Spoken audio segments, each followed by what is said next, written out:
بسم اللہ الرحمن الرحیم ان اللہ وملائکتہ یصلون علی النبی یا ایھا الذین آمنوا صلوا علیہ وسلموا تسلیما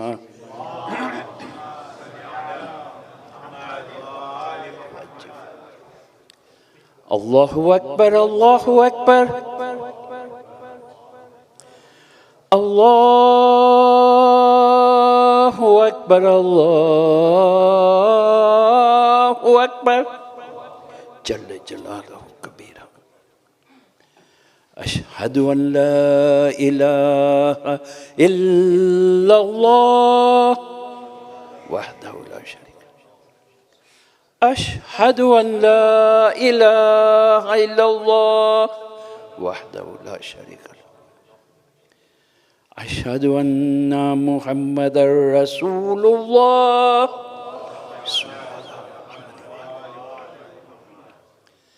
اشہد ان محمد رسول اللہ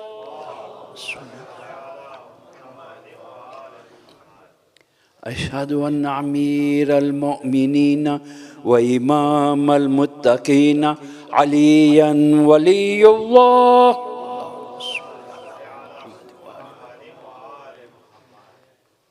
اشہد ان امیر المؤمنین وإمام المتقين عليا حجة الله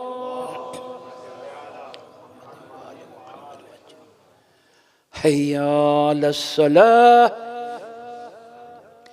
حي على الصلاة حي على الفلاح حي على الفلاح حي على خير العمل حي على خير العمل الله أكبر الله أكبر لا إله إلا الله لا إله إلا الله بر محمد وآل محمد صلوات اللہ اکبر اشہد ان لا الہ الا اللہ اشہد ان لا الہ الا اللہ اشہد ان محمد رسول اللہ اشہد ان محمد رسول اللہ صلی اللہ علیہ وآلہ وسلم اشہد ان علی ولی اللہ سلام اللہ علیہ اشہد ان علی حجت اللہ صلوات اللہ علیہ حی علی الصلاة حی علی الصلاة حی علی الفلاح حی علی الفلاح حی علی خیر العمل حی علی خیر العمل قد قامت الصلاة قد قامت الصلاة اللہ اکبر لا الہ الا اللہ استغفر اللہ ربی واتوب الیہ اللہ اکبر بسم اللہ الرحمن الرحیم الحمد للہ رب العالمین الرحمن الرحیم مالک یوم الدین ایاک نعبد و ایاک نستعین اہدنا الصراط المستقیم صراط الذین انعمت علیہم غیر المغضوب علیہم ولا الضالین بسم اللہ الرحمن الرحیم اذا جاء نصر اللہ والفتح ورأيت الناس يدخلون في دين الله أفواجا فسبح بحمد ربك واستغفر إنه كان توابا الله أكبر سبحان ربي العظيم وبحمده رب صل على محمد وآل محمد سمع الله لمن حمده الله أكبر سبحان اللہ سبحان اللہ سبحان ربی الاعلی و بحمدہ رب صلی علی محمد و آل محمد. اللہ اکبر. استغفر اللہ ربی و اتوب الیہ. اللہ اکبر. سبحان اللہ سبحان ربی الاعلی و بحمدہ رب صلی علی محمد و آل محمد. اللہ اکبر. بحول اللہ و قوت. بسم اللہ الرحمن الرحیم. الحمد للہ رب العالمین الرحمن الرحیم مالک یوم الدین ایاک نعبد و ایاک نستعین اہدنا الصراط المستقیم صراط الذین انعمت علیہم غیر المغضوب علیہم ولا الضالین. بسم اللہ الرحمن الرحیم. قل هو اللہ احد اللہ الصمد لم یلد ولم یولد ولم یکن له کفوا احد. کذالک اللہ ربی. اللہ اکبر. ربنا آتنا فی الدنیا حسنۃ وفی الآخرۃ حسنۃ وقنا عذاب النار. اللہ اکبر. سبحان ربی العظیم و بحمدہ رب صلی علی محمد و آل محمد. سمع اللہ لمن حمدہ. اللہ اکبر. سبحان اللہ سبحان ربی الاعلی و بحمدہ رب صلی علی محمد و آل محمد. اللہ اکبر. استغفر اللہ ربی و اتوب الیہ. اللہ اکبر. سبحان اللہ سبحان ربی الاعلی و بحمدہ رب صلی علی محمد و آل محمد. اللہ اکبر. الحمد للہ. اشہد ان لا الہ الا اللہ وحدہ لا شریک لہ واشہد ان محمدا عبدہ ورسولہ. اللہم صلی علی محمد و آل محمد بحول اللہ و قوت.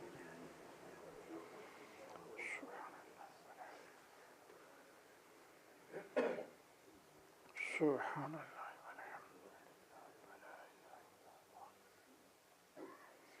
سبحان اللہ.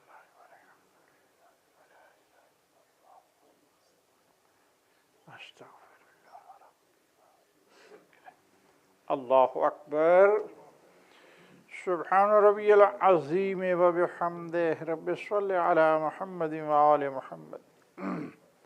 سمع اللہ لمن حمدہ. اللہ اکبر. سبحان اللہ سبحان ربی الاعلی و بحمدہ رب صلی علی محمد و آل محمد. اللہ اکبر. استغفر اللہ ربی و اتوب الیہ. اللہ اکبر. سبحان اللہ سبحان ربی الاعلی و بحمدہ یا لطیف ارحم عبدک ضعیف الذلیل بجاہ محمد و آل بیتہ الطاہرین. اللہ اکبر. الحمد للہ. بسم اللہ و باللہ و خیر الاسماء للہ. اشہد ان لا الہ الا اللہ وحدہ لا شریک لہ واشہد ان محمدا عبدہ ورسولہ.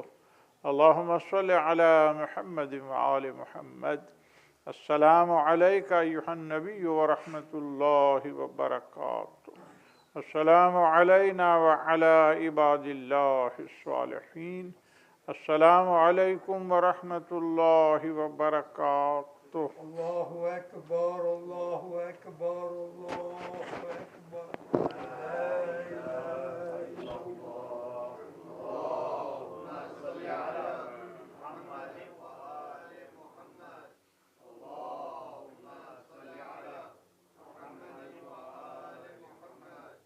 اللہم صل علی محمد و آل محمد.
اللهم صل على محمد وآل محمد. بسم الله الرحمن الرحيم. اللهم إني أسألك موجبات رحمتك وعزائم مغفرتك والنجاة من النار ومن كل بلية والفوز بالجنة ورضوان في دار السلام وجوار نبيك محمد عليه وآله السلام. اللهم ما بنا من نعمة فمنك، لا إله إلا أنت، أستغفرك وأتوب إليك.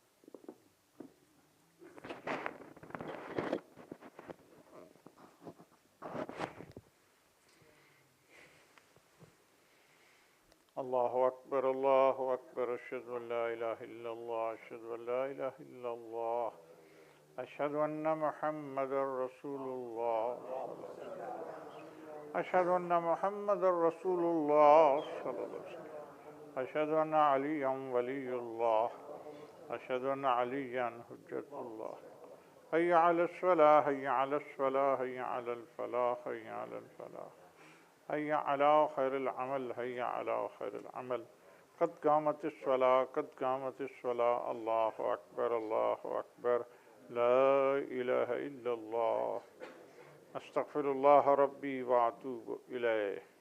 الله أكبر. الله أكبر. بسم الله الرحمن الرحيم. الحمد لله رب العالمين الرحمن الرحيم مالك يوم الدين إياك نعبد وإياك نستعين اهدنا الصراط المستقيم صراط الذين أنعمت عليهم غير المغضوب عليهم ولا الضالين.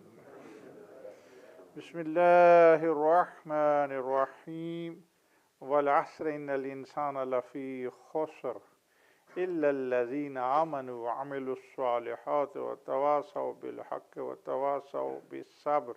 الله أكبر. سبحان ربي العظيم وبحمده رب صل على محمد وآل محمد. سمع الله لمن حمده. الله أكبر. سبحان الله سبحان الله سبحان ربي الأعلى وبحمده رب صل على محمد وآل محمد. الله أكبر. أستغفر الله ربي وأتوب إليه. الله أكبر. سبحان الله سبحان الله سبحان ربي الأعلى وبحمده رب صل على محمد وآل محمد. الله أكبر. بحول الله وقوته. بسم الله الرحمن الرحيم. الحمد لله رب العالمين الرحمن الرحيم مالك يوم الدين إياك نعبد وإياك نستعين اهدنا الصراط المستقيم صراط الذين أنعمت عليهم غير المغضوب عليهم ولا الضالين. بسم الله الرحمن الرحيم. قل هو الله أحد الله الصمد لم يلد ولم يولد ولم يكن له كفوا أحد كذلك الله ربي. الله أكبر. يا الله يا رحمن يا رحيم يا مقلب القلوب ثبت قلبي على دينك. الله أكبر. سبحان ربي العظيم وبحمده رب صل على محمد وآل محمد. سمع الله لمن حمده. الله أكبر. سبحان الله سبحان الله سبحان ربي الأعلى وبحمده رب صل على محمد وآل محمد. الله أكبر. أستغفر الله ربي وأتوب إليه. الله أكبر. سبحان الله سبحان الله سبحان ربي الأعلى وبحمده رب صل على محمد وآل محمد. الله أكبر.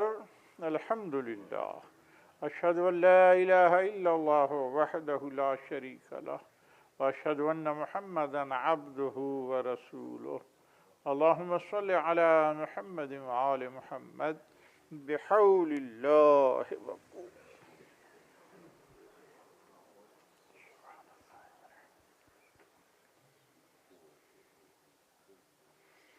سبحان الله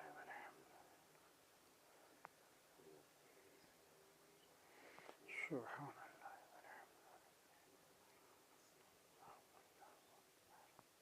الله استغفر الله أكبر. سبحان ربي العظيم وبحمده. رب صل على محمد وآل محمد. سمع الله لمن حمده. الله أكبر. سبحان الله سبحان الله سبحان ربي الأعلى وبحمده. رب صل على محمد وآل محمد. الله أكبر. أستغفر الله ربي وأتوب إليه. الله أكبر. سبحان الله سبحان الله سبحان ربي الأعلى وبحمده. رب صل على محمد وآل محمد. الله أكبر. بحول الله وقوة.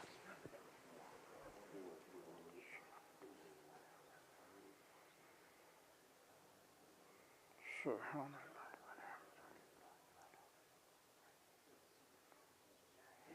سبحان الله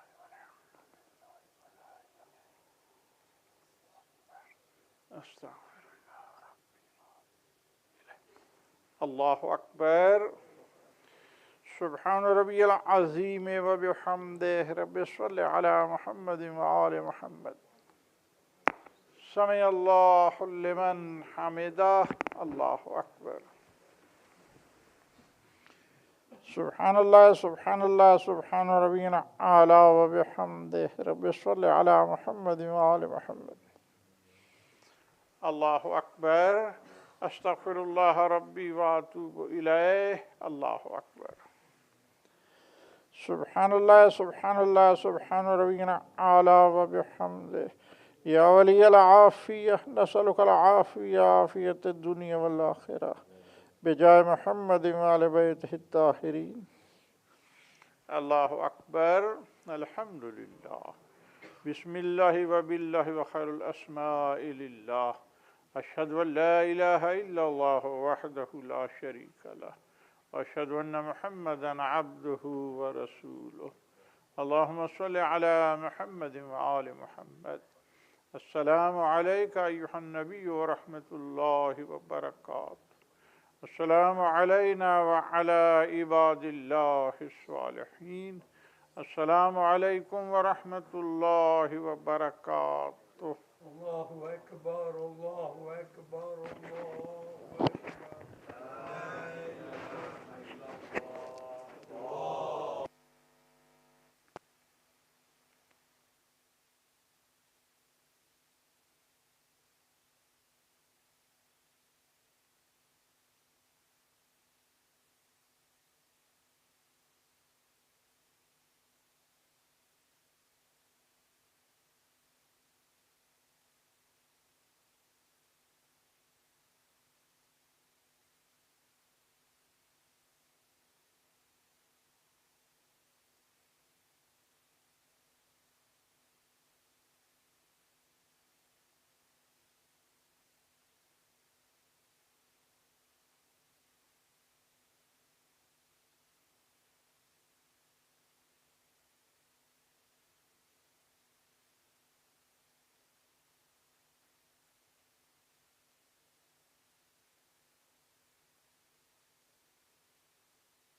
محمد وآل محمد صلوات الله صل على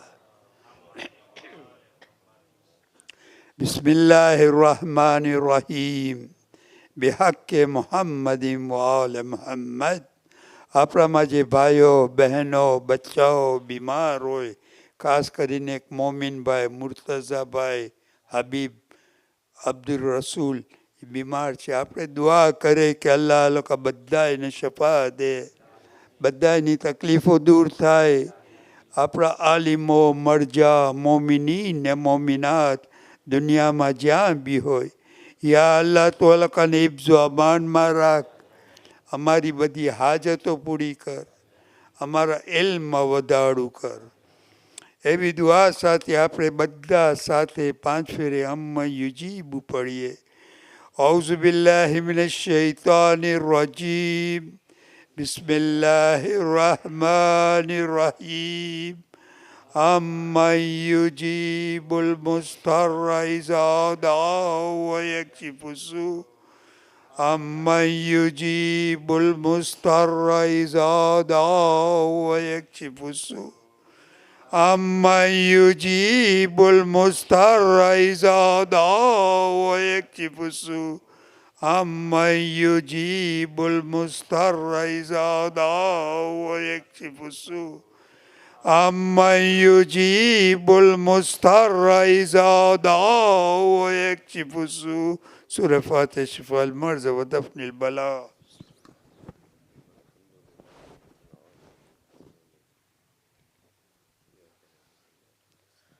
اللهم صل على محمد وآل محمد. بسم الله الرحمن الرحيم.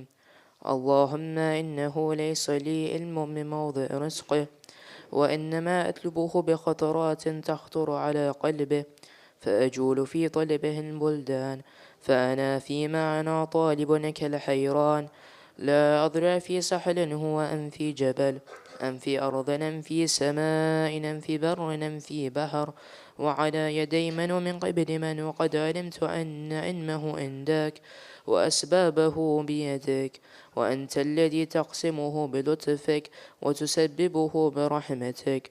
اللهم فصل على محمد وآله، واجعل يا رب رزقك لي واسعا، ومطلبه سهلا، وماخذه قريبا، ولا تعنني بطلب ما لم تقدر لي فيه رزقا، فإنك غني عن عذابي وأنا فقير إلى رحمتك. فصل على محمد وآله، وجد على عبدك بفضلك، إنك ذو فضل عظيم.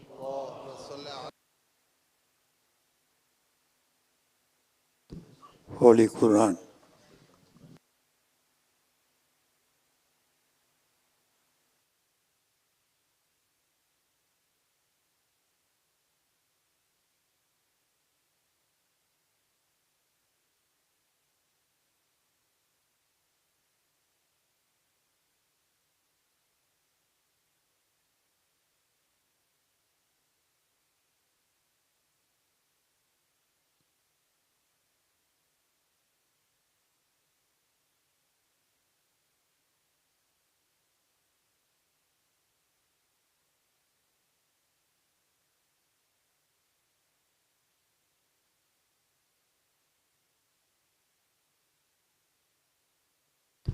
صلوات.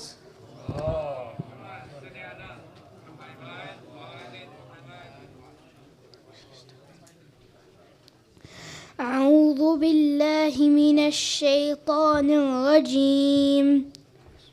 بسم الله الرحمن الرحيم.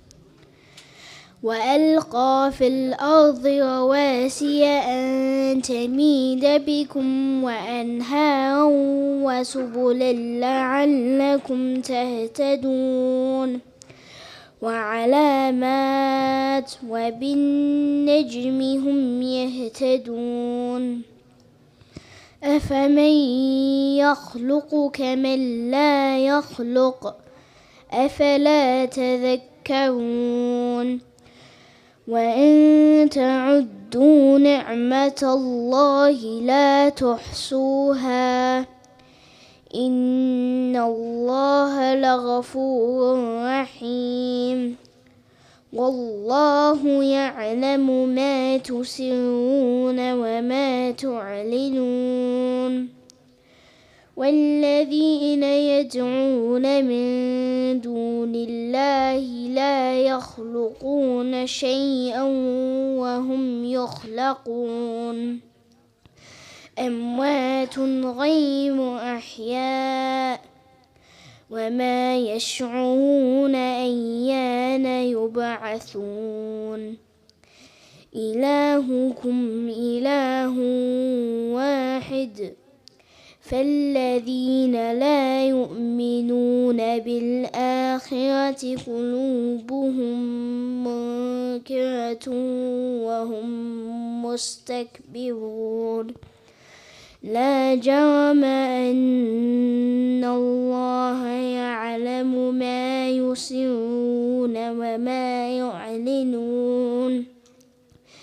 إنه لا يحب المستكبرين وإذا قيل لهم ماذا أنزل ربكم قالوا أساطير الأولين ليحملوا أوزارهم كاملة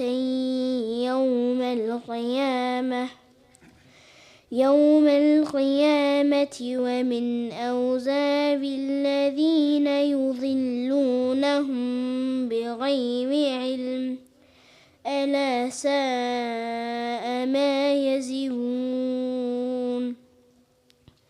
قد مكر الذين من قبلهم فأتى الله بنيانهم من القواعد فخر عليهم السقف من فوقهم وأتاهم العذاب من حيث لا يشعرون صدق الله العلي العظيم اللهم صل وسلم وزد وبارك على رسول الله وآله الأطهار على رسول الله وآله الأطهار صلوات.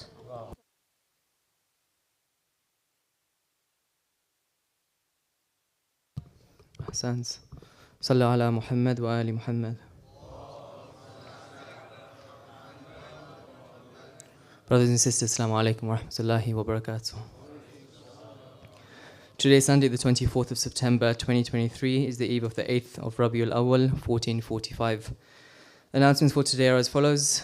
Tomorrow, Monday, the 25th of September, is the Shahadat day of Imam Hassan al-Askari, alayhi salam.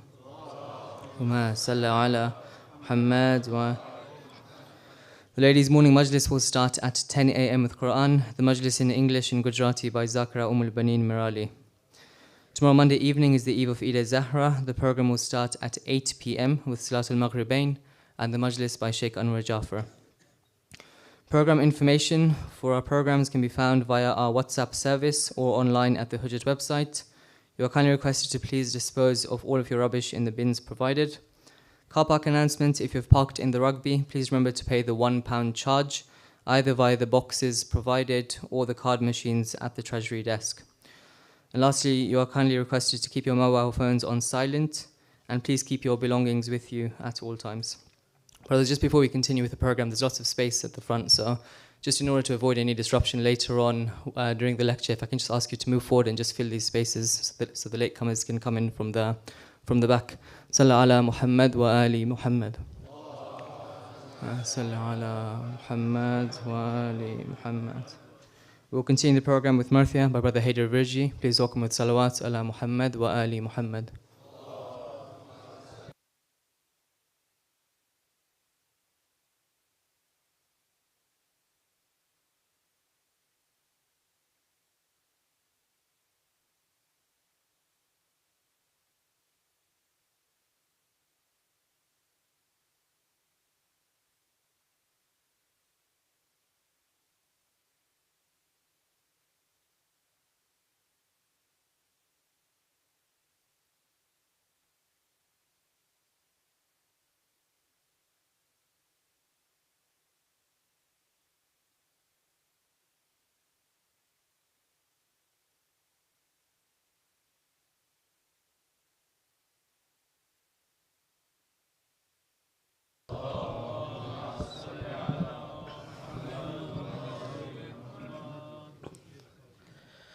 بار دیگر صلوات.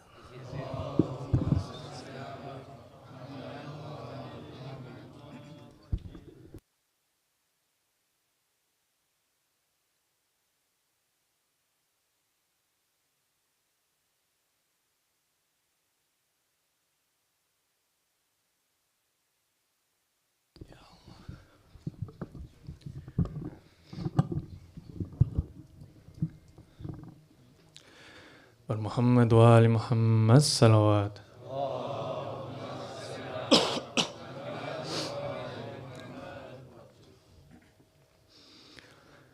آج بھی زینب کی آتی ہے صدا بھائی حسین. آج بھی زینب کی آتی ہے صدا بھائی حسین. تیرا چہرہ تیری آنکھیں بھول کب پائی حسین. چلتے ناقے سے گرایا خود کو جلتی ریت پر. چلتے ناقے سے گرایا خود کو جلتی ریت پر. گھٹنیوں کے بل میں تیری لاش تک آئی حسین. بس میں گھبرائی تھی خنجر تجھ پہ چلتا دیکھ کر. بس میں گھبرائی تھی خنجر تجھ پہ چلتا دیکھ کر. پھر کسی مشکل میں گر کر میں نہ گھبرائی حسین. کون تھا جو مرنے والوں میں نہیں تھا خوبرو. کون تھا جو مرنے والوں میں نہیں تھا خوبرو. بھولنے بیٹھی تو کس کس کی نہ یاد آئی حسین. بہہ رہے تھے آنکھ سے آنسو تیری رخصت کے وقت. پھر کوئی آنسو نہ ٹپکا آنکھ پتھرائی حسین. ہاتھ میں کوزے لیے سب آسمان تک رہے. ہاتھ میں کوزے لیے سب آسمان تک رہے، ابر نے ایک بوند پانی کی نہ برسائی حسین، دور افتادہ سفر سے لوٹ کر میں نے نوید، دور افتادہ سفر سے لوٹ کر میں نے نوید، ٹھنڈا پانی جب پیا بس تیری یاد آئی حسین، ٹھنڈا پانی جب پیا بس تیری یاد آئی حسین، آج بھی زینب کی آتی ہے صدا بھائی حسین.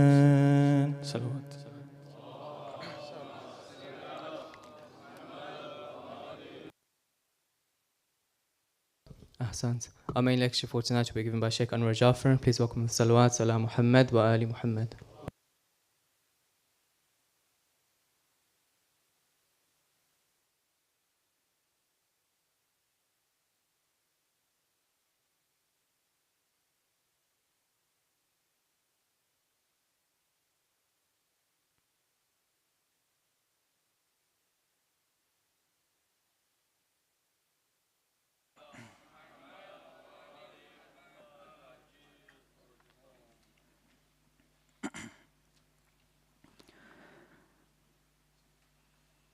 أعوذ بالله من الشيطان الرجيم. بسم الله الرحمن الرحيم. الحمد لله رب العالمين، والصلاة والسلام على أشرف الأنبياء والمرسلين، سيدنا ونبينا وحبيب قلوبنا وشفيع لذنوبنا وطبيب نفوسنا أبي القاسم محمد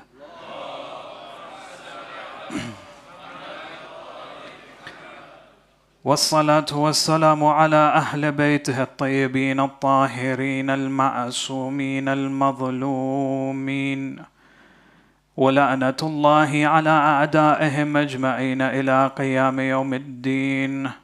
وفقنا الله وإياكم بعلم وعمل صالح إن شاء الله، بذكر الصلاة على محمد وآل محمد.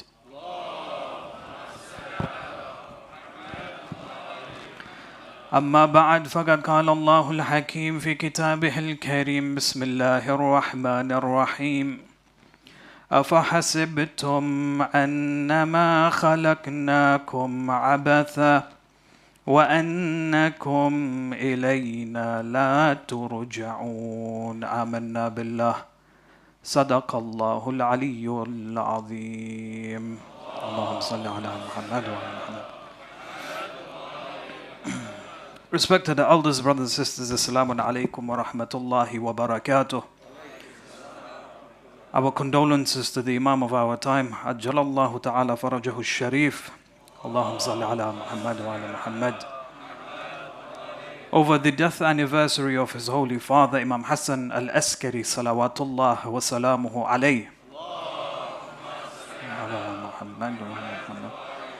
May Allah subhanahu wa ta'ala accept your azah of Abi Abdullah alayhi salam, this season, this period of mourning. May Allah accept it. May Allah allow us to transform our lives so that we develop taqwa, so that we can reconnect with Allah subhanahu wa ta'ala, inshallah. When we speak about the human being and the makeup of the human being. It's very easy for a human being to be heedless. It's the natural state of the human being to forget. And the reason why it's easy to be heedless or to be forgetful is because we have so many different obligations and responsibilities and priorities within our lives. It's very easy for us to lose focus on what is more important than everything else. What holds the highest of priorities within our lives.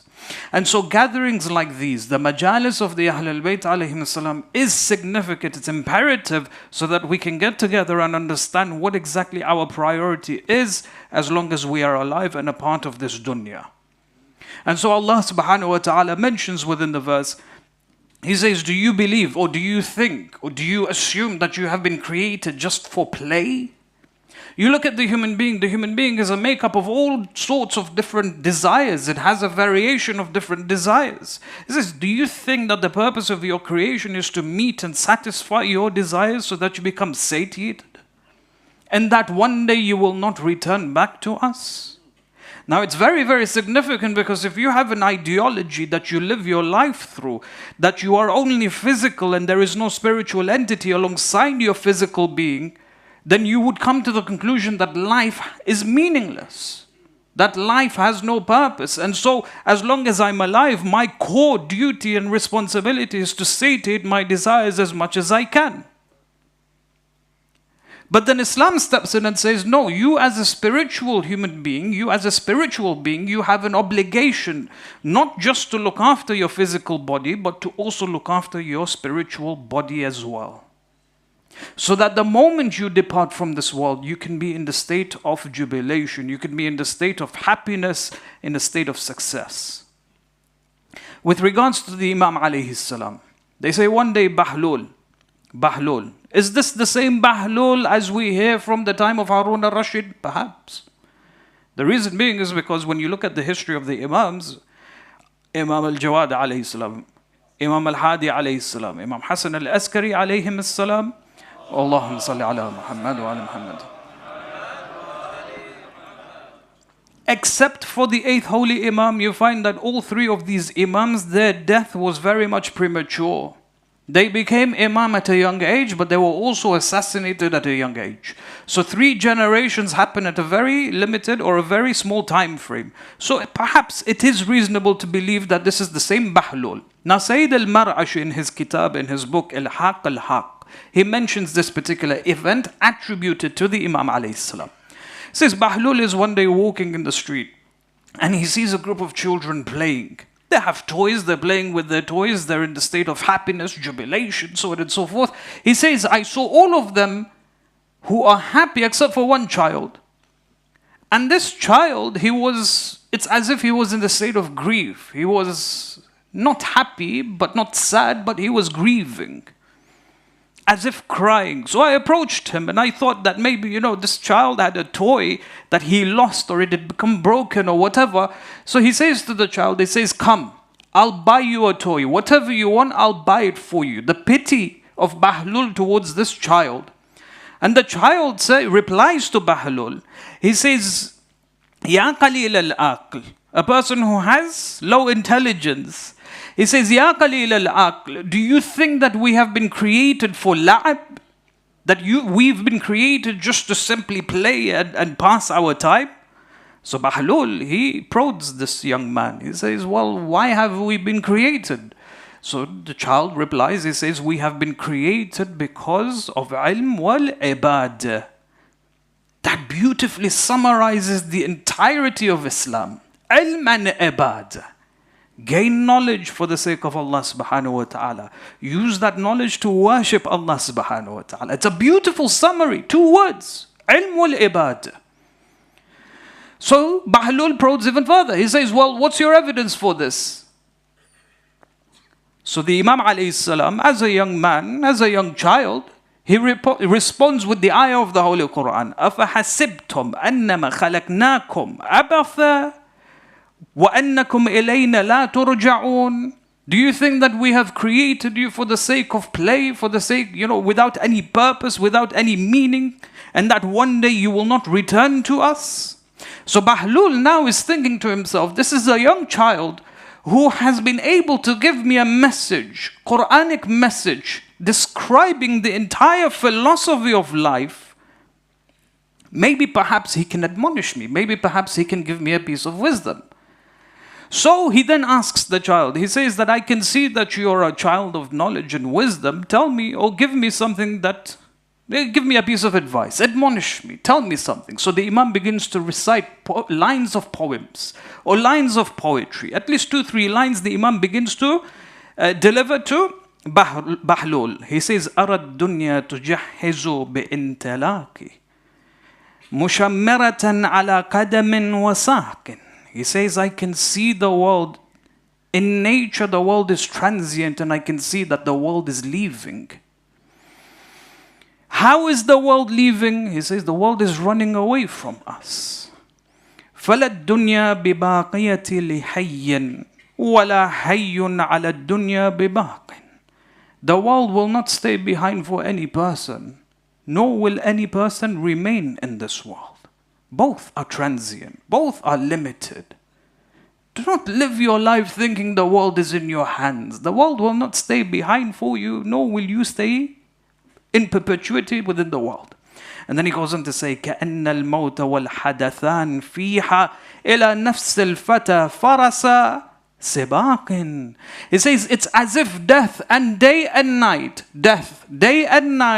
are competing with one another, like the horses compete with one another in the races. They are chasing behind each and every single one of us. فَيَا مَغْرُورٌ بِالدُّنْيَا رُوَيْدَ وَمِنْهَا خُذْ لِنَفْسِكَ بِالْوِثَاقِ. O you who have been deceived by this world, take yourself, calm down, think, ponder, take yourselves and be free from the clutches of this world. Prepare yourself for the hereafter of the day of judgment. All of this came from a young child. They say Bahlul, when he heard these words, he cried and cried until he fell unconscious. When he regained consciousness, he turned to the Imam alayhi salam. He says to him, you're a child. You have no sin, you're sinless. Where did these words come from? Upon which the Imam replies, he says, when I grew up in the household of my father, whenever he wanted to kindle fire, he would gather wood and he would place the wood alongside each other. He said, I noticed that the fire would be caught by the smaller pieces of wood, which would then facilitate the ignition of the bigger pieces of wood. He says, I fear that one day I will serve like the small wood served its purpose, that I would become the fuel for the fires of Jahannam. Profound words.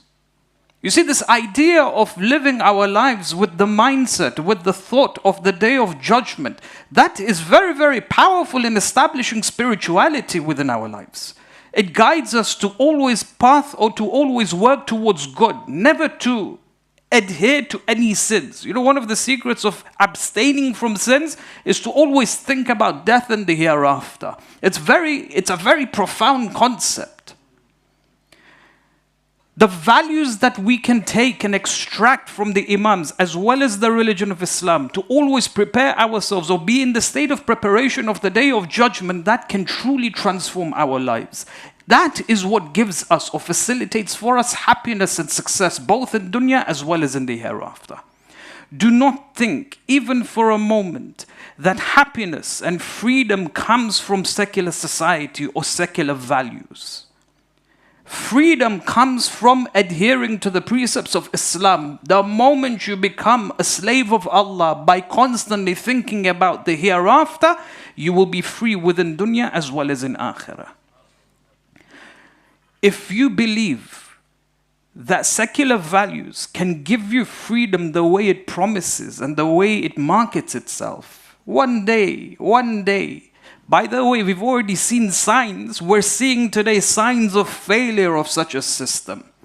A day will come. When it comes, we don't know. But a day will come, sooner or later, when the entire system will fall on its face. And I can say that with absolute yaqeen. The reason being is because on the one hand, you can see so many different fallacies that it's built upon. But from the other perspective, you find that the entire system was built on bloodshed. 200 years ago, read history, 200 years ago, this ideology was pushed, and it was pushed through bloodshed and war, endless war. Any system that is based on bloodshed, on despotic behavior, it has never survived. There has always come a point where it has been absolutely dissolved within human societies. When we speak about the Imam alayhi salam, there's another tradition, very interesting tradition, where again his behavior, where his character was very much known by the people around him. They say there were two individuals, Hassan ibn Muhammad al-Ash'ari and Muhammad ibn Ahmad. Now Muhammad ibn Ahmad, his father Ahmad, they say he was like the secretary of the Abbasid Caliphate. So all of the paperwork, all of the different aspects of the government would come towards him. He would then relay it onto the Abbasid caliphs of his time. They say that we got together and we were sitting, and part of the discussion was we began to speak about the Hashimis, the Alawis. And we started talking about their belief system and so on and so forth. Until Muhammad ibn Ahmad mentions, he says that in my knowledge, I have not come across anyone like al-Askari alayhi salatu wassalam. Allahumma salli ala Muhammad wa ala Muhammad. He says in terms of his modesty, in terms of his nobility, in terms of his virtue, his greatness, and all of the different virtues that the Imam alayhi salam had, he was unequal. He says with regards to his family members would venerate him more so than the seniors within their own family. He says with regards to the commoners, the people of Samarra, the people within the empire, they would venerate him and hold him with high respect. Even the commanders within our military, even the wazirs had that level of respect towards him. He says, I remember one day I was sitting with my father, Ahmed. He says, I was sitting with my father's the secretary of the state. All of a sudden, the guard of the door, the doorman came towards my father and said that Imam Hassan al-Askari has arrived. In fact, he didn't even say that. He said, Ibn al-Rida has arrived. Ibn al-Rida has arrived. This is a very powerful title that was given to the sons of Imam al-Rida alayhi salam. Why? Because the power, the authority that was displayed by Imam al-Rida alayhi salam during all of the public debates was so incredible. It had such an impact within society at large that the Imams that came after were known to be the sons of Imam al-Rida alayhi salam. So he says that Ibn al-Rida alayhi salam has come towards the door. He says, my father, when he heard this, he yelled from the top of his voice, he said, allow him to come, or let him come in. Then the Imam alayhi salam slowly came in. He said, I was a bit surprised. The doorman called him by his title. He didn't even use his name. So the Imam alayhi salam entered. He said, my father got up from his seat. When he got up from his seat, he went towards the Imam. He walked towards the Imam. A secretary of a kingdom doesn't do that. Right? But he walked towards the Imam alayhi salam. When he walked towards the Imam, he held the Imams by the shoulders. He then kissed the Imam's forehead and then his chest. And then he directed the Imam to his musalla. That was a different thing. Well, why did he allow the Imam to sit in a place where only my father sits? So he said, all of these behaviors I was observing. He said the Imam sat down on my father's musalla and then they began talking, they began exchanging words.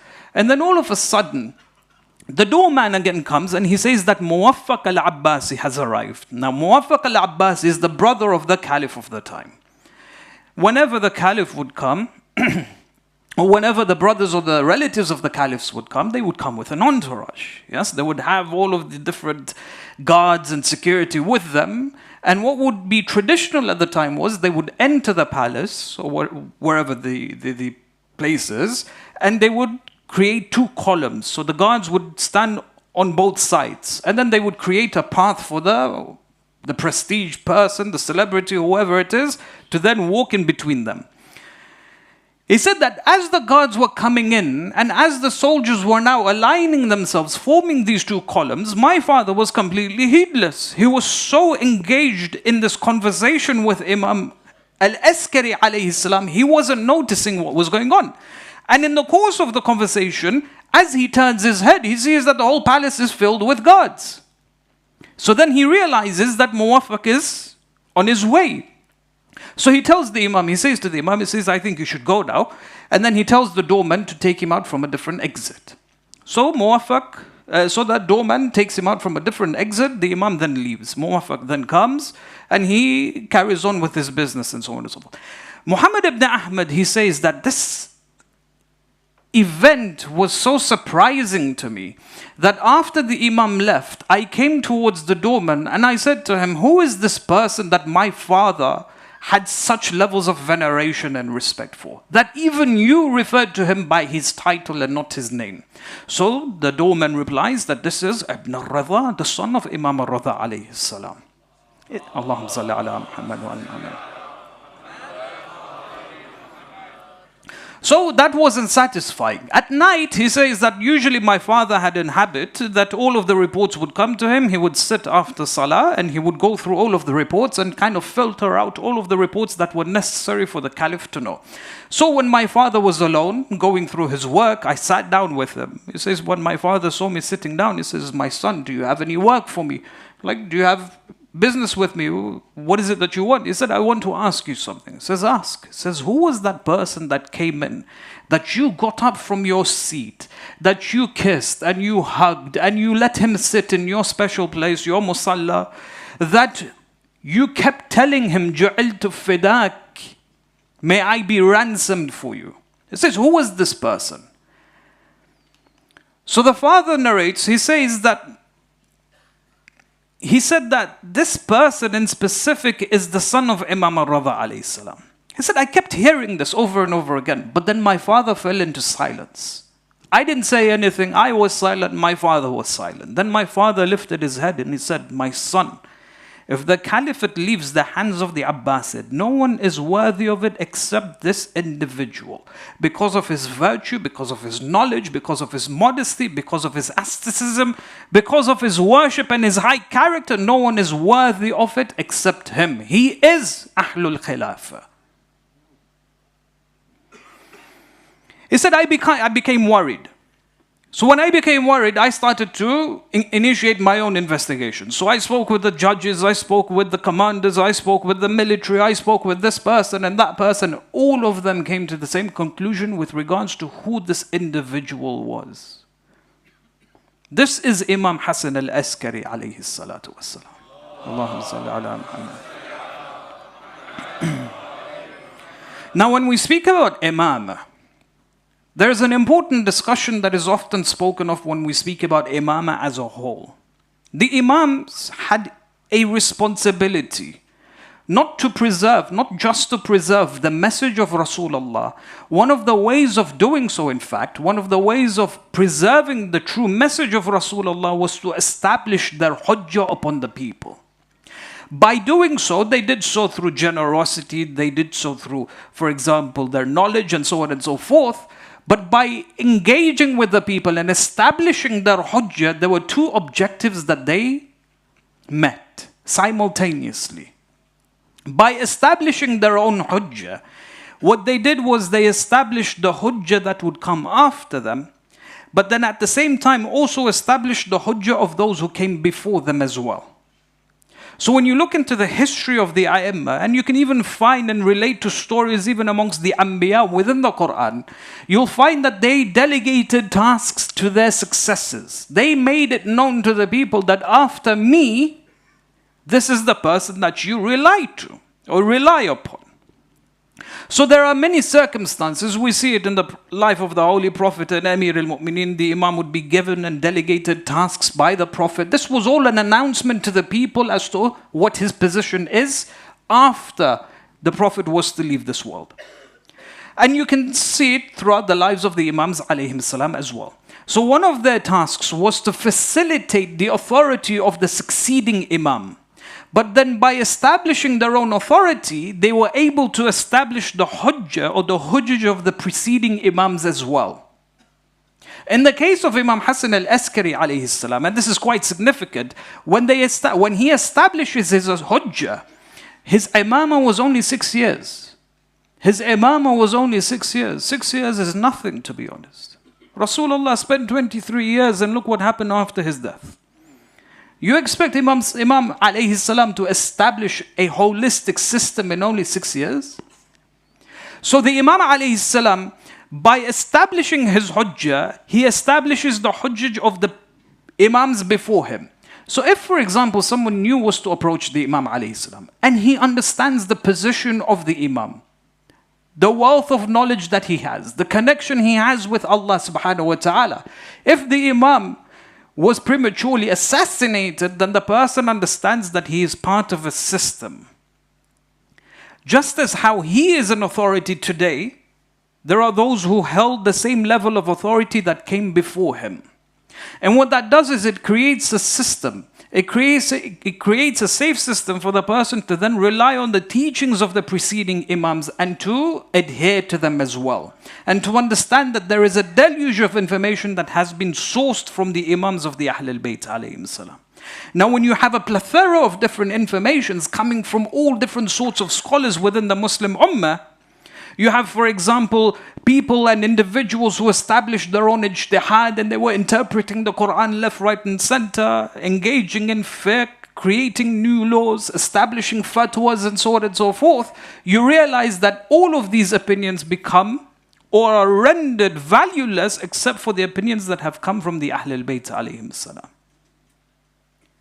So the establishment of the hujjah of an imam is significant from both perspectives. The succeeding imam, where they facilitate the Shia, the ummah, to refer to an individual after them, but to also reinforce the authority of those who have come before as well. Now when you look at, for example, the life of Imam Hassan al-Askari, 6 years he was an imam until he was finally assassinated. 5 caliphs of the Bani Abbas, they consecutively and consistently threatened the Imam alayhi salam, but only one of them in the end finally materialized that particular intention to then kill the Imam alayhi salam. The Imam within 6 years had the task to establish his hujjah. He did not have the luxury of time like Imam Rada alayhi salam had, like for example Imam Sadiq alayhi salam had. So time was not in his favor. The circumstances that he was living in was not in his favor either. When you read the history of the Imam, you realize that for the majority or for the major part of his life, he was in prison. We speak about how Imam Qadim alayhi salam was a prisoner for a major part of his life. Also was Imam Hassan al-Askari alayhi salatu wasalam. Either he was confined in prison specifically, or he was under house arrest, but a very small part of his life was when he experienced freedom and he was able to interact with the people. The harsh treatment that was then directed towards the Shia, that's also another aspect of how constrained his movements were. There's one particular incident. They say, actually two.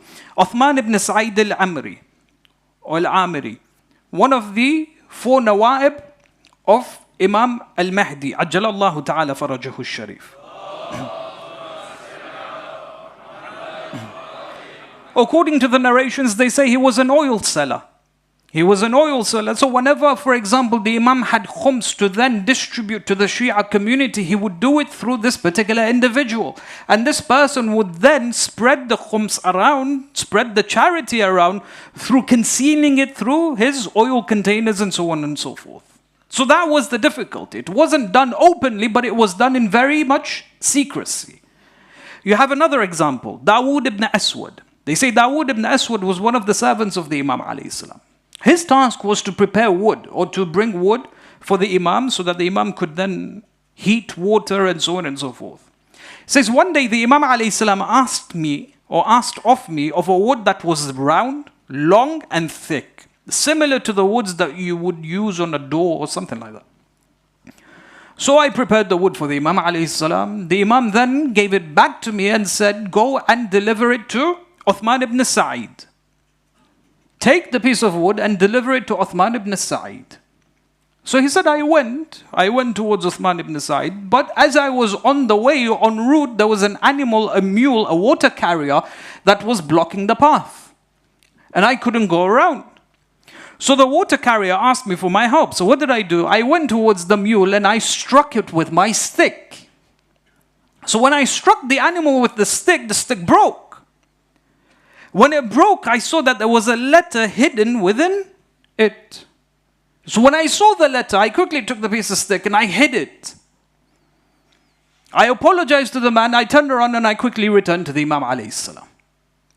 So as I was walking away from the person began to slander me and insult me for hitting his animal and so on and so forth, but I returned to the Imam. When I returned to the Imam alayhi salam, the Imam rebuked me. He said, why did you strike the animal with your wood?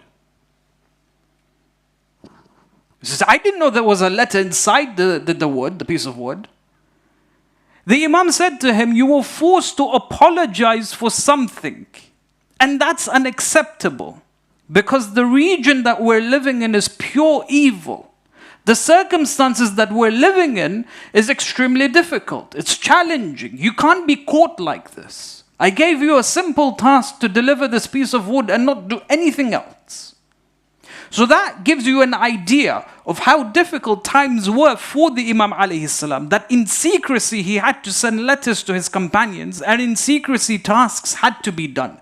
And in the process he created a very intricate, intimate system of relying on people, of trusting on his followers. But the Imam only had 6 years to establish his hujjah. Is it possible for an Imam to be under such circumstances, be able to establish his hujjah? You know what's beautiful about Imam Hassan al-Askari alayhi salam was that within these 6 years, every form of communication, at least a major part of his communication, were infused with miracles. That's how he was able to establish his hujjah upon the people. Otherwise, under normal circumstances, the Imam wouldn't have been able to establish his hujjah. So when you refer to the narrations, for example, and the aqwal and the opinions of the ulama, they say that the Imam demonstrated a level of ilmul ghaib, more so than all the other Imams. When you refer to Allama Majlisi, he says, I have gathered 81 narrations, where the Imam displayed his ilmul ghaib. Al-Hurr al-Amuli, he says 136 incidents. Qutb al-Din al-Rawindi, the student of Allama Tabrisi, Ridwanullahi ta'ala alayhi, he says that at least 40 incidences. You see, when you gather all of these different incidences, or in all of these different events, you realize that this has reached the state of tawatur. That the Imams, when he would communicate with his people, there were times when the Imam would openly demonstrate his knowledge of the unseen. But what's even more remarkable is that when you examine the way he would interact with his individuals, with his companions, he would never use his knowledge of the unseen for his own benefit. To release himself from prison or to, for example, enhance his wealth. Never would it be for his own personal motives. Rather, he would be altruistic through his knowledge of the unseen. He would know the stations or the status of his companions and he would look after them. He would be generous to them. That's what he did with his knowledge of the unseen. His level of generosity, majority of his narrations, and there are plenty of narrations where he was able to be generous because of his knowledge of the unseen or his ability of knowing the unseen. Being altruistic, when you gather these narrations, on the one hand, the Imam alayhi salam was very much generous to some of his companions. On the other hand, you find that there at times that the Imam alayhi salam was not just generous, but he would advise them, he would admonish them. But then thirdly, the Imam alayhi salam would rebuke certain companions or certain individuals. Let me give you an example of each one. Abu Hashim al-Ja'fari, companion of the 10th Imam, close companion of the 11th Imam alayhi salam. They say that one day he was suffering. Financially, he was in a state of distress. He says that I needed 100 dinars. I needed 100 dinars. And I really wanted to reach out to my Imam alayhi salam, but I didn't. In the evening, I received a letter from the Imam alayhi salam, an envelope with 100 dinars within it. A letter that went along with it and said, Ya Abu Hashim, whenever you are in need, reach out to us. We're willing to help you. That's the first that the Imam was very much willing to help some of his companions. Then you have, for example, the likes of Muhammad ibn Hassan ibn Maymun. They say one day he was in the state of financial distress and he sent a letter to the Imam alayhi salam. He sent the letter asking for financial help, but once he sent the letter, the Imam alayhi salam received it, but then he was very much in the state of regret for sending it. So he said to himself, he says that I reminded myself of the hadith of Imam Sadiq alayhi salatu wasalam, where he says, Allahumma salli ala Muhammad, where the Imam alayhi salam says, poverty, whilst having an affinity with us, is better than affluence with others. And death with us, alongside us, is better than being free and alive with others. So because of this, I was very much in the state of regret for sending that letter. So the Imam alayhi salam responds. And the Imam alayhi salam says to him, Sallu ala Muhammad wa ali Muhammad.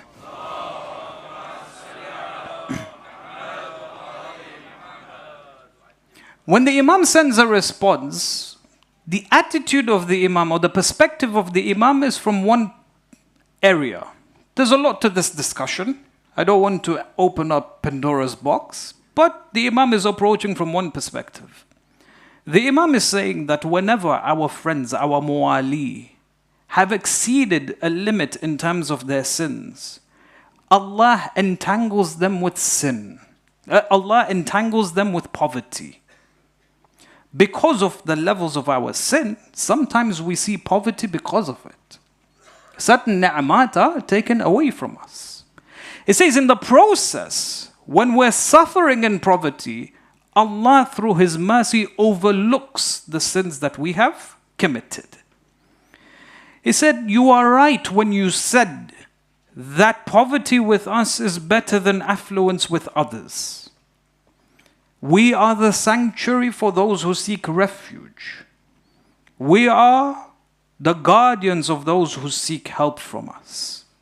We are the guidance of those who seek guidance from us.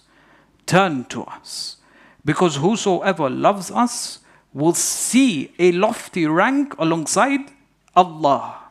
But then whoever turns away from us, they will go in the other direction. This is a second example. Sometimes the Imam may not necessarily help someone, but admonish them that the trials and tribulations that you're going through, it is good for you. The third example is when the Imam rebukes.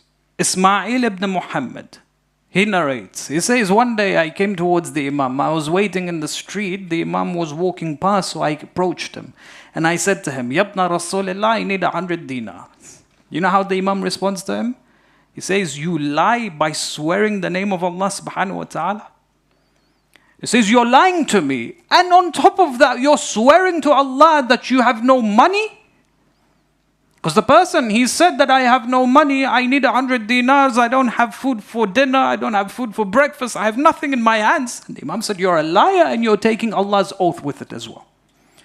He said, I know that you had 200 dinars, you buried it before approaching me. He said, وَلَكِنْ وَلَيْسَ قَوْلِ هَذَا دَفْعًا لَكَ عَنِ الْعَتِيَّةِ. He says, I'm not going to use this against you. If you need money and you've asked me for it, I'll give it to you. So he turns to his servant, he says, give him 100 dinars. The person takes the 100 dinars and is about to walk away from the Imam. The Imam says to him, but hold on. That 200 dinars that you've buried and you've hidden from everyone else, the day you need it, you will not touch it. As in, you will not have access to it.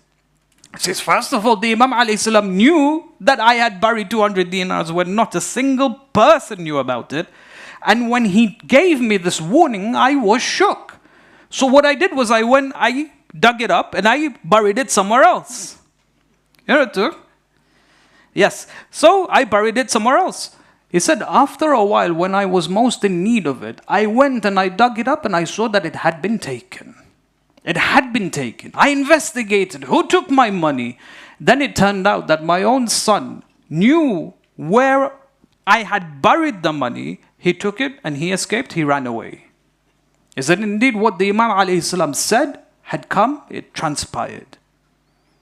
So from an altruistic perspective, the Imam alayhi salam, when he had access to ilm al-ghayb, he would always be in the state of catering the needs of his community, people who are in need. This is a ni'mah. If you're in a position where you're actively able to help someone, jump to the occasion, jump to the opportunity, be at the service of the mu'mineen and the mu'minat.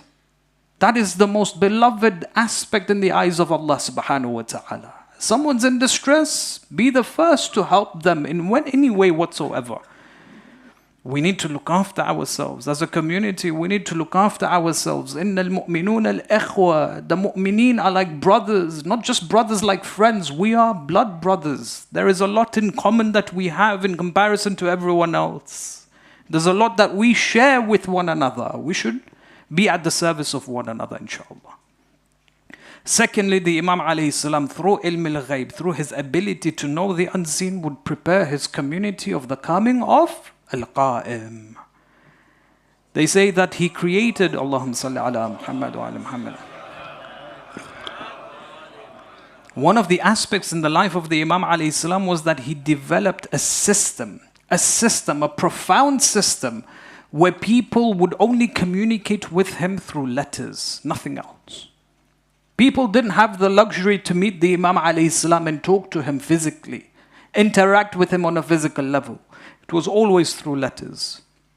And the Imam alayhi salam created this sophisticated system to prepare the coming generation, that the Imam that will come after me, you won't have the luxury to meet him. At least in ghaybat al-sughra, you'll be able to communicate with him through letters. And that's exactly how he began to train his ummah, his Shia. Amongst the letters was the one that he sends to Ibn Babawayh al-Qummi, one of our esteemed jurists. He says, be patient, because in the time of ghayba, the best action, afdalul a'mal, intidhar al-faraj.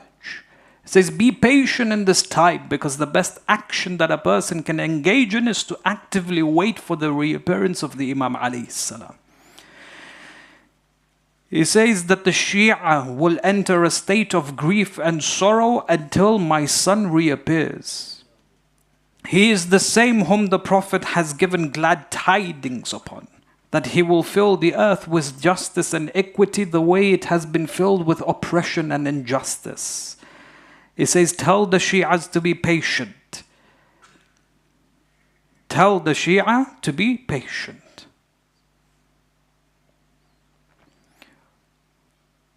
Naturally, because of his affiliation with the people, his love for the people, the Abbasids would always see this as a threat. Because people's hearts were now attracted to the Imam, even though they were not able to interact with him on a physical level. That's the power of an Imam. Ultimately, he was poison. But in his final days, something very interesting happens. In his final days, at least 2 weeks prior, he tells his servant, he says, I have a task for you. I have a number of letters that I need for you to deliver. But you need to go all the way to the city of Madain in Iraq. So from Samarra all the way to Madain. He says, over there, you'll come across this group of individuals, give them the letter, wait for their response, then bring the response back to Samarra. He says, the entire trip will take you 2 weeks. Or 15 days. He says, on the 15th day, you will arrive in Samarra. And when you return, you will see that people are mourning and people are lamenting. When you enter this house, you will see my body. You will see my deceased body. I will no longer be alive. Then the person, he asks the Imam alayhi salam, he says, what should I expect after your death? As in, who is the Imam after you? He says, the Imam after me is the one who will come towards you and ask you for these letters. He says, but I need a bit more than that. He says, the Imam after me is the one who will lead Salat al-Mayt over my body. He says, third, is there a third indication? He says, the third indication is the Imam after me is the one who asks for the belt. The belt. A pouch, a belt purse, however you want to call it. So these were very vague. The last one was very, very vague for him. So he says this suffices. He goes on the trip. When he returns, he sees that the Imam alayhi salam is poisoned and he has left this world. When he comes, he sees that his family has gathered. And all of a sudden, Jaffer, the brother of the Imam, has stood to recite Salat al-Mayyit when a young man, age of 5, approached his uncle and said, "Oh my uncle, I am more deserving of reciting Salat al-Mayyit over the body of my father." Jaffer did not even know of the existence of the Imam alayhi salam. Only a handful of companions knew of the existence of the Imam alayhi salam. The general population did not have an idea at all. He said the Imam alayhi salam begins to recite the salah. He says the prophecy, the first prophecy was fulfilled. Then after Salat al-Mayyit ended, the young man came towards me and he said, "Oh man from Basra, give me the letters that you've brought with you." Second prophecy, tick. He said, all of a sudden, I was waiting for the third prophecy. He said after Salat al-Mayyit had ended and the burial finished, the family sat down and they were talking amongst themselves. All of a sudden, a qafila from Qum had arrived. And they wished to meet with the Imam alayhi salam. But the Imam, unfortunately, was no more. So they were wondering who the Imam would be after him. So they went towards his brother Jaffer. When they went towards Jaffer, they asked Jaffer, they said, "Look, we've come with khums. It's in this bag that we've collected. It's in this bag. And we have letters with you as well. If before we hand it over to you, tell us how much money there is in the bag and where these letters have come from. Who has written these letters?" So Jaffer responds, he says, "Do you expect that I have knowledge of the unseen? Because your expectations are impossible. Your expectations are not realistic." Upon which when they say the servant came out of the house, he came out of the room, he came towards this qafila and he said to them, "The letters that you have carrying with you are from such and such person, from such and such tribe. Hand them over because my Mawla has asked for them. Secondly, with regards to the pouch that you're carrying, the belt purse that you're carrying, there is 1,000 dinars within it, 10 of which are plated in gold. My Mawla is asking for it as well." They handed it over to the servant. The servant then went and delivered it to the Imam alayhi salam. He said the third prophecy came true as well. And that's how the initiation of the Imamah of Al-Mahdi, Qa'im of Ali Muhammad was established.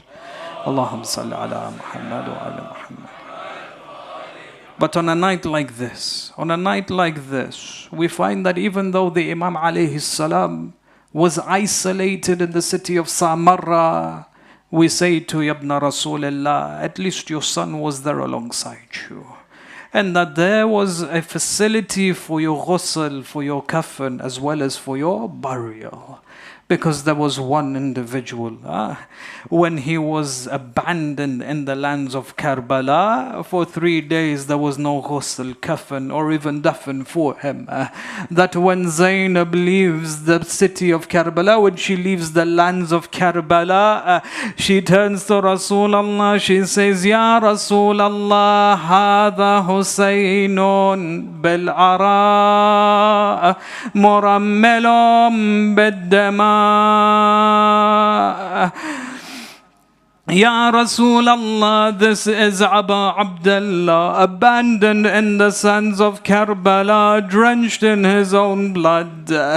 وَبَنَاتُكَ سَبَايَا وَذُرِّيَّتُكَ مُقَطَّعَةً. And your daughters have been taken as prisoners, and your lineage has been cut off. But tonight we remember one man when he returned to Karbala. After 3 days when he returned to Karbala, the narration says that the Bani Asad had gathered. When they came towards the battlefield, they saw all of the body is severed. They could not identify whose body belonged to whom until they said, we came across a Bedouin Arab, a man that we did not recognize. He helped us bury the bodies and he would able to identify who was whom. They say we buried all of them until he came across one body. He sat alongside the body. He placed his hands on the back of the Imam alayhi salam. Then he placed his cheek on the severed neck of Abi Abdullah. Then he cried and cried and cried. Then he began to recite Bismillah wa billah wa fi sabilillah wa ala millati rasulillah hadha ma wa'ada Allah wa rasuluh. This is what Allah has promised as well as His Prophet. Wa sadaqa Allah wa rasuluh. And Allah and His Prophet have said the truth. Ma sha Allah wa la حول ولا قوة إلا بالله العلي العظيم. He said we approached him for help to assist him. He denied any assistance. He carried the body of the Imam and he entered the grave. He lowered the body of the Imam. And as he was crying, he said, my sorrows, oh my father, my sorrows will never end. And my nights have become sleepless until it is my time to join you. He says, oh my father, how dark the world has become and how the hereafter has been illuminated. Inna lillahi wa inna ilayhi raji'un. سيعلم الذين ظلموا أي منقلب ينقلبون. ماتم الحسين.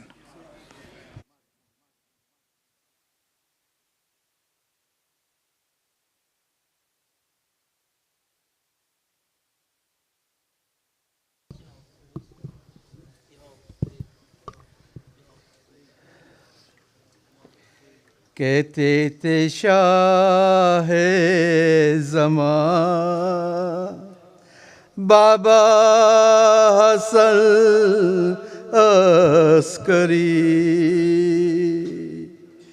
ہائے یہ کیا ہو گیا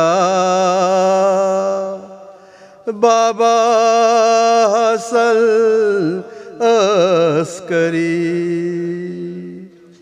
سوئے جنا چل بسے کون ہمارا ہے اب دل ہوا ٹکڑے میرا بابا حسن عسکری کون تھا ظالم ہے یہ جس نے دیا زہر یہ کر دیا بن باپ کا بابا حسن عسکری روتا ہوں بابا کھرا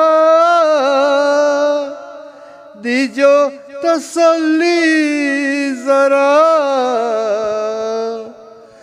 کون رہا اب میرا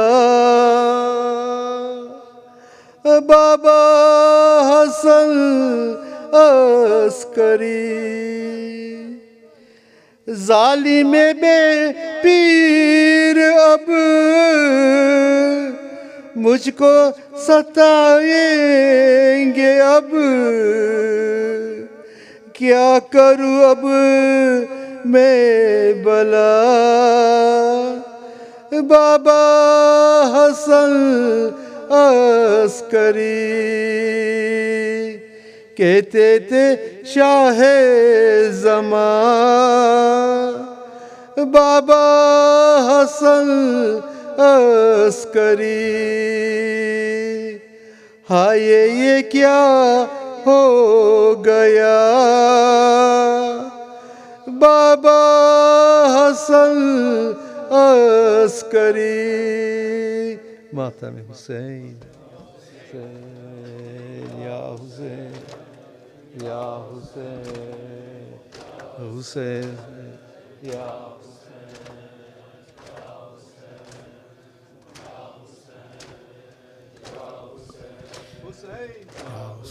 یا حسن یا حسن یا حسن یا حسن یا حسن یا حسن یا حسن حسن ہائے حسن عسکری مولا ہائے حسن عسکری مولا ہائے حسن عسکری مولا ہائے حسن مولا اے بن زہرا عسکری مولا شاہ سامرا عسکری مولا ہائے حسن عسکری ہائے حسن عسکری مولا ہائے حسن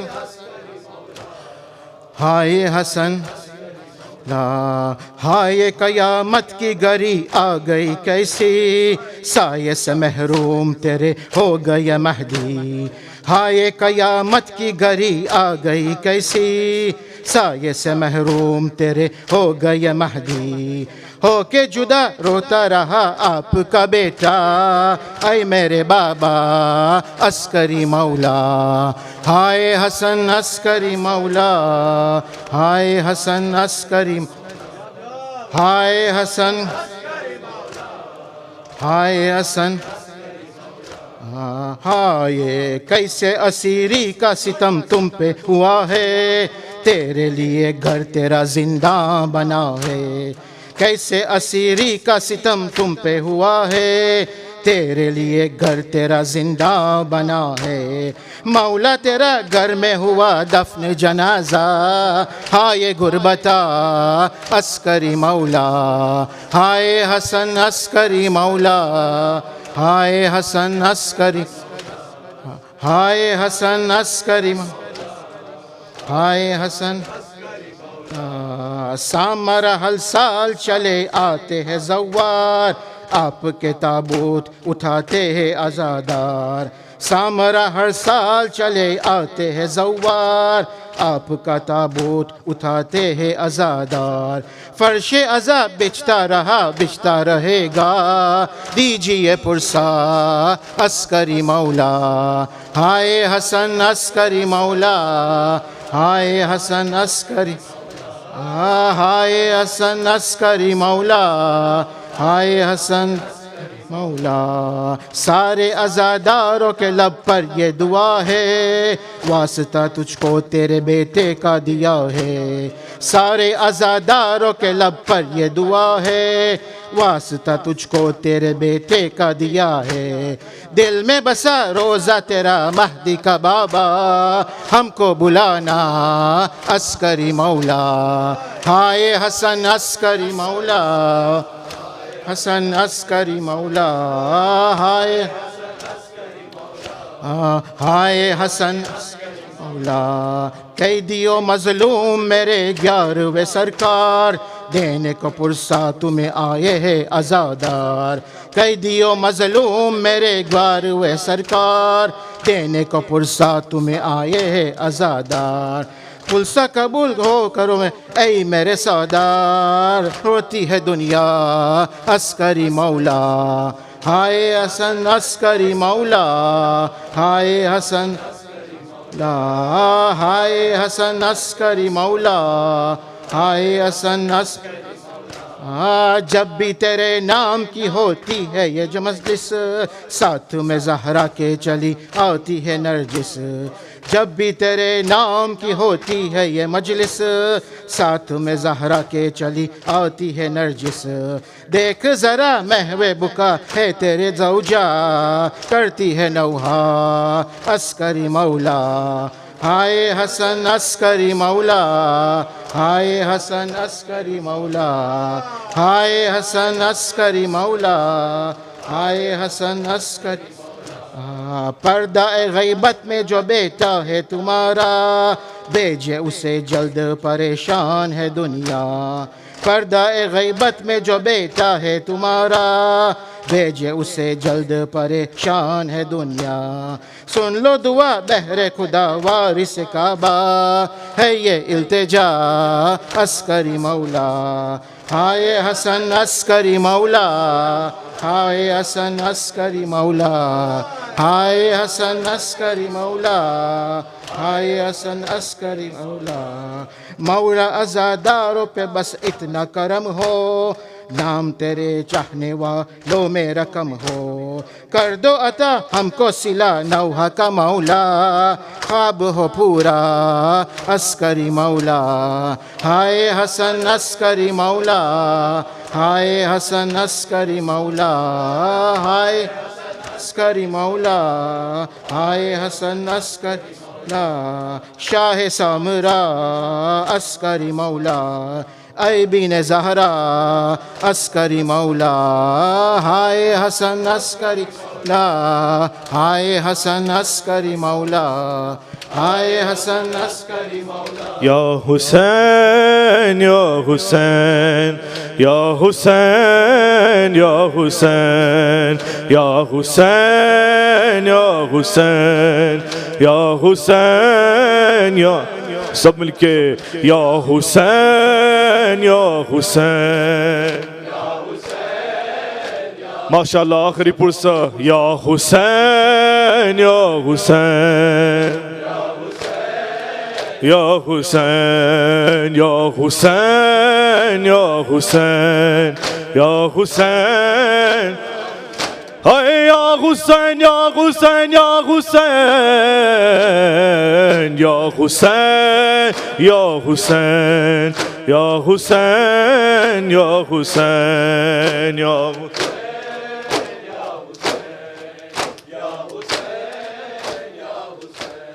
پردہ غیب سے آجا مولا پردہ غیب سے آجا مولا پردہ غیب سے آجا مولا پردہ ماشاءاللہ جا مولا پردہ غیب مولا پردہ یا قائم آل محمد جا مولا پردہ غیب سے آجا مولا پردہ غیب سے آجا مولا پردہ غیب سے آجا مولا پردہ غیب آجا مولا پردہ غیب سے آجا مولا پردہ غیب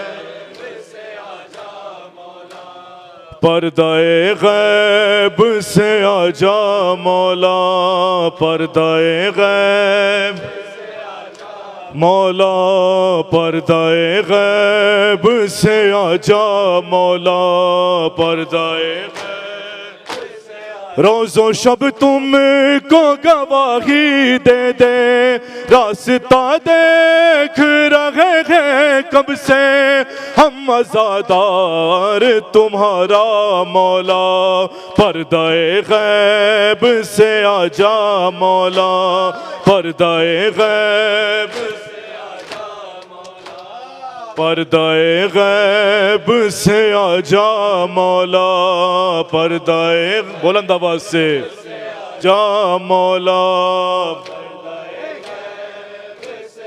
جا مولا سامرا پر نظر جو جاتی ہے آہ دل سے ہماری اٹھتی ہے اب بقیہ کے بعد دنیا نے ڈھا دیا روزہ تیرے بابا کا. پردہ غیب سے آجا مولا, پردہ غیب سے آجا مولا, پردہ غیب سے آجا مولا, پردہ غیب سے آجا مولا, پردہ غیب سے آجا مولا, پردہ غیب. کربلا تجھ کو دے رہی ہے صدا, منتقم ہے تو خون سرور کا. قلب زہرا کو چین ہو مولا, کر کے ماتم یہ دے رہے ہیں صدا. پردہ غیب سے آجا مولا, پردہ غیب سے آجا مولا, پردہ غیب. سب مل کے آزادارو. پردہ غیب سے آجا مولا, پردہ غیب سے آجا مولا, پردہ غیب سے آجا مولا, پردہ غیب سے آجا مولا, پردہ غیب سے آجا مولا. جو بھی آل نبی پہ ظلم ہوا, کس طرح سے وہ تذکرہ اس کا, خون دل بغیر آگا گئے مولا. تجھ کو ہم دیں گے پرسہ سرور کا. پردہ غیب سے آجا مولا, پردہ غیب سے آجا مولا, پردہ غیب سے آجا مولا, پردہ غیب سے آجا مولا, پردہ غیب سے آجا مولا, پردہ غیب سے آجا مولا. شام میں جو گئی تھی بے پردہ, جس کو کہتے ہیں ثانی زہرا, اس کا پردہ سوال کرتا ہے کب ہٹے گا یہ غیب کا پردہ.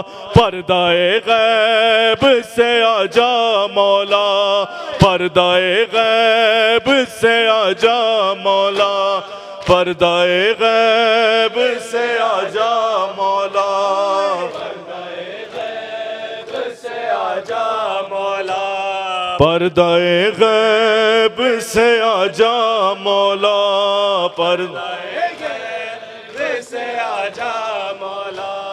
دین اسلام کی بقا تم ہو, وارث تیغ مرتضیٰ تم ہو. جو ہے مجرم تمہاری دادی کے, آ کے دو ایسے ظالموں کو سزا. پردہ غیب سے آجا مولا, پردہ غیب سے آجا مولا, پردہ غیب سے آجا مولا, پردہ غیب سے آجا مولا, پردہ غیب سے آجا مولا, پردہ غیب سے. زینب کا تجھ سے وعدہ ہے بھائی, دنیا میں تیرا ماتم رہے گا. زینب کا تجھ سے وعدہ ہے بھائی, دنیا میں تیرا ماتم رہے گا. زینب کا تجھ سے وعدہ ہے بھائی, دنیا میں تیرا ماتم رہے گا. زینب کا تجھ سے وعدہ ہے بھائی, دنیا میں تیرا ماتم رہے گا. زینب کا تجھ سے وعدہ ہے بھائی, دنیا میں تیرا ماتم رہے گا. زینب کا تجھ سے وعدہ ہے بھائی, دنیا میں تیرا ماتم رہے گا. زینب کا تجھ سے وعدہ ہے بھائی, دنیا میں تیرا ماتم رہے گا. زینب کا تجھ سے وعدہ ہے بھائی, دنیا میں تیرا ماتم رہے گا.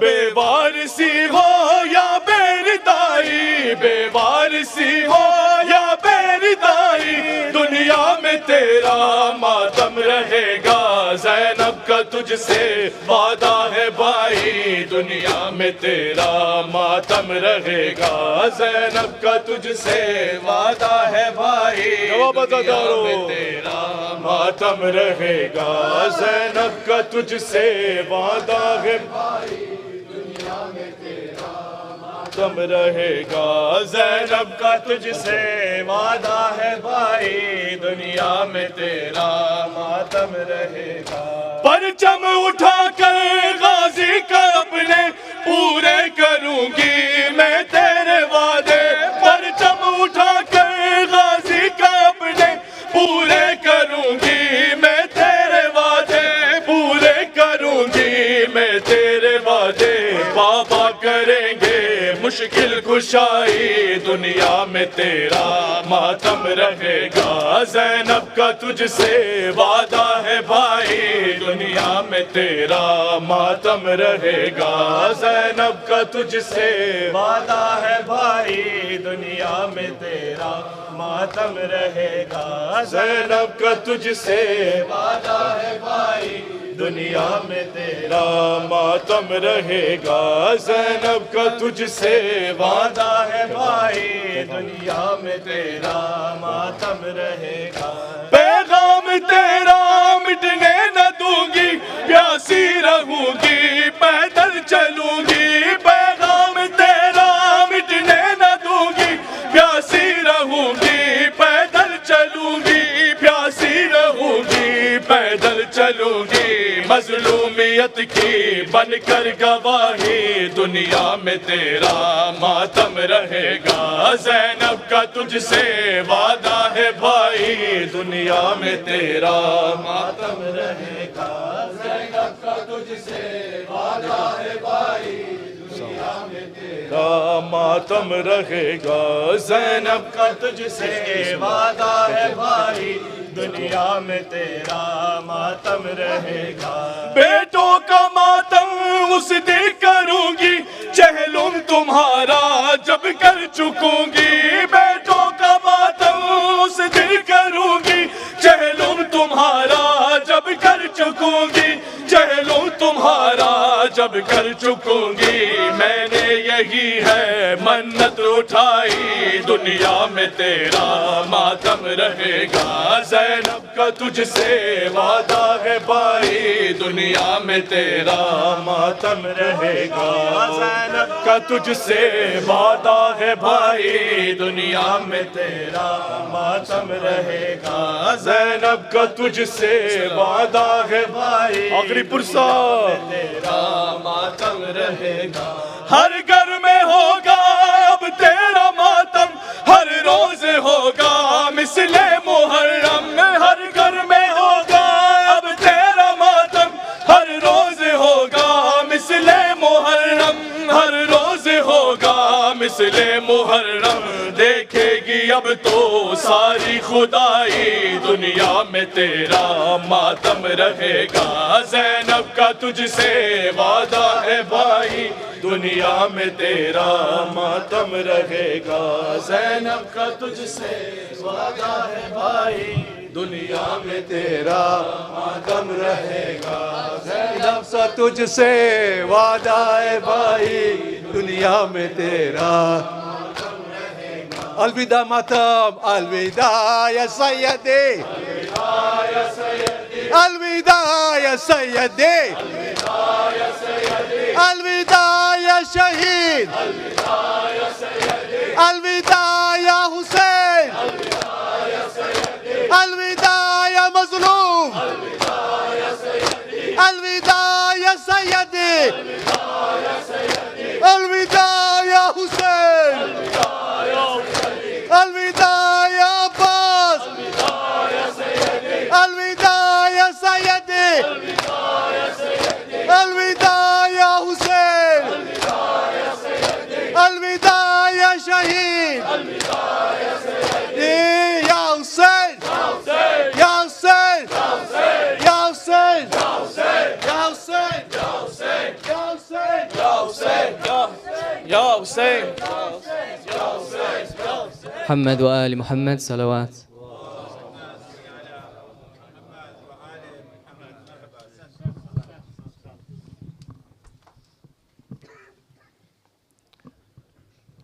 زيادة مخصوص إمام حسن العسكري عليه السلام. بسم الله الرحمن الرحيم. اللهم صل على محمد وآل محمد. السلام عليك يا أبا محمد الحسن العسكري. السلام عليك أيها البر الصادق الوفي. السلام عليك يا ولي أمر الله. السلام عليك يا خازن علم الله. السلام عليك يا ابن حجج الله على بريته. اللهم صل عليه أفضل ما صليت على أحد من أصفيائك وحججك وأوليائك وذرية رسلك وأنبيائك. آمين يا رب العالمين. السلام عليك يا رسول الله. السلام عليك يا أمير المؤمنين. السلام عليك يا فاطمة الزهراء. السلام عليك يا خديجة الكبرى. السلام عليك يا حسن المجتبى. السلام عليك يا أبا عبد الله وعلى الأرواح التي هلت بفنائك. عليكم مني جميعا سلام الله أبدا ما بقيت وبقي الليل والنهار، ولا جعله الله آخر العهد مني لزيارتكم. السلام على الحسين وعلى علي بن الحسين وعلى أولاد الحسين وعلى أصحاب الحسين، خصوصا سيدي ومولاي أبي الفضل العباس وأختك زينب أم المصائب وبنتك سكينة جميعا ورحمة الله وبركاته. السلام عليكم يا أئمة الطاهرين، علي بن الحسين زين العابدين ومحمد بن علي الباقر وجعفر بن محمد الصادق وموسى بن جعفر الكاذب باب الحوائج وعلي بن موسى الرضا ومحمد بن علي التقي الجواد وعلي بن محمد الحادي النقي والحسن بن علي الزكي العسكري والهجة بن الحسن. السلام عليك يا مولانا يا صاحب العصر والزمان. السلام عليك يا شريك القرآن. السلام عليك يا كعبة الإيمان. السلام عليك يا إمام الإنس والجان. عجل الله فرجا وسهل الله مخرج وظهورا. والسلام عليكم جميعا ورحمة الله وبركاته. بسم الله الرحمن الرحيم. اللهم كن لوليك الحجة بن الحسن صلواتك عليه وعلى آبائه في هذه الساعة وفي كل ساعة وليا وحافظا وقائدا وناصرا ودليلا وعينا حتى تسكنه أرضك طوعا وتمتعه فيها طويلا. وصلى الله على محمد وأهل بيته الطيبين الطاهرين.